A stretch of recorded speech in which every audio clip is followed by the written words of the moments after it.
राज्यपाल की स्वीकृति के बाद इसे 1 जुलाई 2026 से लागू करने का प्रस्ताव है। नीति का उद्देश्य जीरो एमिशन वाहनों को बढ़ावा देकर दिल्ली को प्रदूषण मुक्त बनाना है। सरकार ने करीब 15,000 करोड़ रुपए के समग्र लाभ और 7,000 करोड़ से ज्यादा के प्रत्यक्ष निवेश का दावा किया है। सभी शुद्ध इलेक्ट्रिक वाहनों पर रोड टैक्स और रजिस्ट्रेशन शुल्क में 100% छूट मिलेगी। दोपहिया और तिपहिया और छोटे इलेक्ट्रिक ट्रकों पर खरीद और स्क्रैपिंग इंसेंटिव दिया जाएगा। ईवी चार्जिंग नेटवर्क भी बड़े स्तर पर विस्तार किया जाएगा।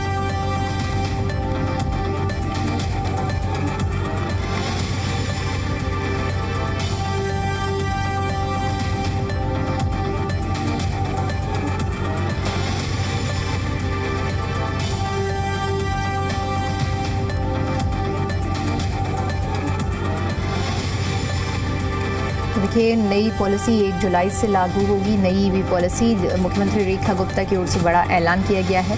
कैबिनेट की ओर से मंजूरी दे दी गई है ईवी पॉलिसी को और अब इसी के तहत दिल्ली में जो भी नए इलेक्ट्रिक व्हीकल खरीदता है वो इस पॉलिसी के तहत लाभान्वित होगा।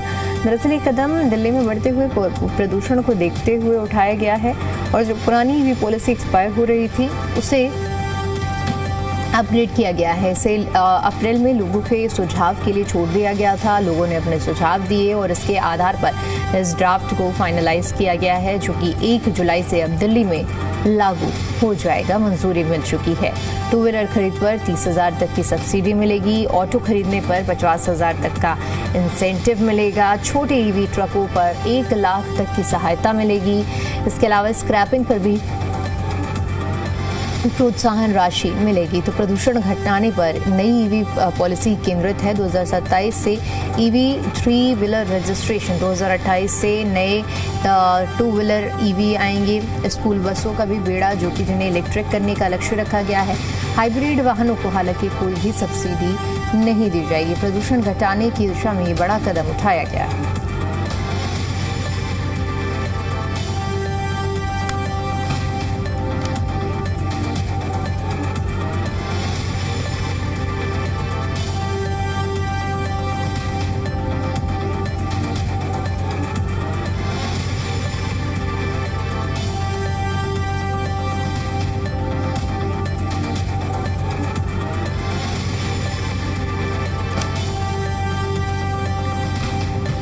ये ईवी पॉलिसी जिसको हम 1 जुलाई 2026 से लागू करना चाह रहे हैं, माननीय एलजी महोदय की संस्तुति के बाद, ये 31 मार्च 2030 तक ये पॉलिसी लागू रहेगी और पूरी की पूरी पॉलिसी इलेक्ट्रिक व्हीकल्स के ऊपर केंद्रित है, जिसका जीरो एमिशन व्हीकल्स, जिसके माध्यम से हम चाहते हैं दिल्ली शहर पूरी तरीके से धीरे धीरे पॉल्यूशन फ्री सिटी में कन्वर्ट हो, जिसका लाभ दिल्ली की जनता को मिले। पूरी ईवी पॉलिसी के अंतर्गत हमारा 7,000 करोड़ का खर्च तो मात्र इन 4 सालों में होगा और इसके अलावा 8,000 करोड़ अन्य हम लोग इस ईवी इंफ्रास्ट्रक्चर को क्रिएट करने में और जो साल दर साल रोड टैक्सेस जो माफ़ होंगे उसमें हमने कैलकुलेट किया है। तो लगभग 15,000 करोड़ का लाभ दिल्ली की जनता को इस ईवी पॉलिसी के माध्यम से होने वाला है। खरीद पे प्रोत्साहन दिया है, स्क्रैपिंग पे प्रोत्साहन दिया है, चार्जिंग इंफ्रास्ट्रक्चर क्रिएट करना है और रोड टैक्स और रजिस्ट्रेशन की छूट भी इस पॉलिसी में दी गई है। आम जनता के लिए ये एक बहुत ही लाभकारी योजना होने वाली है, क्योंकि जो difference EV policy EV vehicles में होता था और अन्य व्हीकल के बीच में था, हमने इन सब्सिडीज़ के माध्यम से उस डिफरेंस को कम करने का प्रयास किया है। दिल्ली, मुझे लगता है कि पूरे देश में एकमात्र राज्य है जो इतना बड़ा ईवी पॉलिसी का फ्रेमवर्क लॉन्च कर रहा है। पॉलिसी को दिल्ली की जनता को जो लाभ मिलना चाहिए उसके ऊपर पूरा ध्यान दिया है। जनता को इस ईवी पॉलिसी का लाभ मिले। दिल्ली की जनता को यही कहूँगा कि इस ईवी पॉलिसी को अडॉप्ट करें और दिल्ली को साफ सुथरा स्वच्छ दिल्ली बनाने में सहयोग करें। दिल्ली के लिए ये पॉलिसी एक बहुत बड़ा पोल्यूशन को कम करने में योगदान देगी। माननीय मुख्यमंत्री जी की अध्यक्षता में इस चीज पे फोकस किया गया कि ईवी व्हीकल्स को जो बेनिफिट्स मिले, जो उनको सब्सिडीज मिले, वो पोल्यूशन बेस्ड होनी चाहिए। जितना पोल्यूशन व्हीकलर पोल्यूशन से आ रहा है उसको कैलकुलेट किया जाए, किस व्हीकल से कितना आ रहा है, उस मुताबिक उसकी मैक्सिमम उनको बेनिफिट दिए जाएं। इसमें टेरी की जो स्टडी थी 2018 की, इसके अनुसार दिल्ली में जो व्हीकुलर पोल्यूशन है उसमें से 33% vehicular pollution commercial good vehicle से होता है और 46% टू व्हीलर और थ्री व्हीलर से होता है। और जो कमर्शियल गुड व्हीकल है उसमें से 80% जो दिल्ली में है वो N1 है, जिसको हम 3.5 टन तक का छोटा हाथी या छोटा ट्रक कहते हैं। तो इस पॉलिसी में इन 3 कैटेगरीज पे स्पेशली फोकस किया गया है कि इसकी पुरानी फ्लीट को कन्वर्ट करके प्योर ईवी में हम इसको प्रोत्साहित करें। दिल्ली सरकार की नई ईवी पॉलिसी को लेकर परिवहन मंत्री डॉक्टर पंकज सिंह ने बड़ा दावा किया है। जी दिल्ली एनसीआर हरियाणा से एक्सक्लूसिव बातचीत में उन्होंने कहा है कि ये पॉलिसी दिल्ली की जनता को ध्यान में रखकर बनाई गई है और इसका मकसद राजधानी को 100% ईवी हब बनाना है। सरकार का दावा है कि ईवी पॉलिसी से प्रदूषण कम होगा और इलेक्ट्रिक वाहनों को बढ़ावा मिलेगा।